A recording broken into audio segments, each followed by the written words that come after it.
আজকের গল্প মূর্খের সাথে তর্ক করতে নেই। গাধার সঙ্গে হরিণের বন্ধুত্ব হয়েছে। দুজন একসঙ্গে ঘুরে বেড়ায়।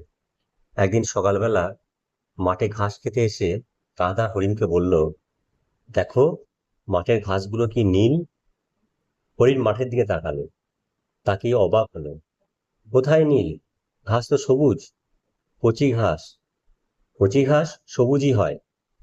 গাধা বলল, না, মাঠের সব ঘাস নীল, ভালো করে দেখো। হরিণ বলল, আমি ভালো করেই দেখছি, আমার চোখে কোনো সমস্যা নেই, মাঠের সব ঘাস সবুজ। গাধা বলল, না, নীল, আমার চোখেও সমস্যা নেই, আমি পরিষ্কার দেখছি ঘাসগুলো নীল। হরিণ বলল, না, সবুজ। এই তর্ক চলল অনেকক্ষণ। একসময় হরিণ বলল, চলো তাহলে বনের রাজা সিংহের কাছে যাই, তাকে গিয়ে বলি। তিনি এসে মাঠের ঘাস দেখে বলুন ঘাস নীল না সবুজ। গাধা রাজি। হ্যাঁ, চলো। গাধা আর হরিণ সিংহের কাছে এলো। সিংহ তার দরবারে বসে আছে। সঙ্গে আছে মন্ত্রী বাঘ, হাতি এবং অন্যান্য সভা সদস্য। হরিণ আর গাধাকে দেখে সিংহ বলল, কি সমস্যা? হরিণ বলল, হুজুর, আমরা একটা বিচার নিয়ে এসেছি। কি হয়েছে? কিসের বিচার? গাধা বলল, আমি বলেছি মাঠের ঘাসগুলো নীল, আর হরিণ বলছে সবুজ। কার কথা ঠিক, আপনি বিচার করে বলুন। সিংহ বাঘ ও হাতির দিকে তাকালো। এই, তোমরা দুজন যাও, গিয়ে দেখে এসো মাঠের ঘাস নীল না সবুজ। বাঘ আর হাতি উঠে দাঁড়ালো। এক্ষুনি যাচ্ছি হুজুর। মাঠের ঘাস দেখে এসে বাঘ আর হাতি দুজনেই বলল, হুজুর, ঘাস সবুজ, একটাও নীল বা শুকনো ঘাস নেই।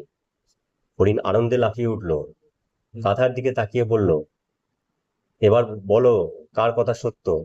গাধা চুপ। হরিণ হাসি মুখে সিংহের দিকে তাকালো। সিংহের দরবারে অপরাধীদের শাস্তি দেওয়ার দায়িত্ব অজগরের। অপরাধীকে পেঁয়াজ দিয়ে ধরে সে হাজতখানায় নিয়ে যায়। কাউকে মৃত্যুদণ্ড দেওয়া হলে অজগর তাকে পেঁয়াজ দিয়ে ধরে শ্বাস বন্ধ করে মেরে ফেলে। সিংহ অজগরের দিকে তাকালো। অজগর, জি হুজুর, হরিণটাকে 3 মাসের কারাদণ্ড দাও।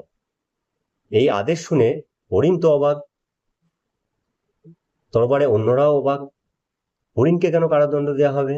সে তো সত্য কথা বলেছে। হরিণ কাতর স্বরে বলল, হুজুর, আমাকে কেন শাস্তি দিচ্ছেন? আমি তো সত্য কথাই বলেছি। মাঠের ঘাস যে সবুজ, আপনার মন্ত্রীও তা দেখে এসেছেন।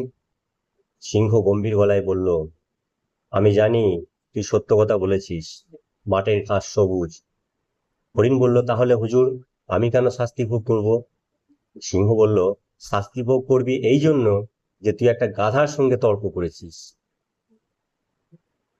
বন্ধুরা, এই গল্পের শিক্ষণীয় বিষয় হলো, তুমি যখন সত্যটা জানো তখন মুখের সাথে তর্ক করাটা তোমার বোকামি। মুখের সাথে কোনো তর্ক করতে নেই। বন্ধুরা, গল্পটি কেমন লেগেছে অবশ্যই কমেন্ট বক্সে কমেন্ট করে জানাবেন। ভালো লাগলে অবশ্যই গল্পটিকে শেয়ার করবেন। ততক্ষণের জন্য ভালো থাকবেন, সুস্থ থাকবেন। ধন্যবাদ।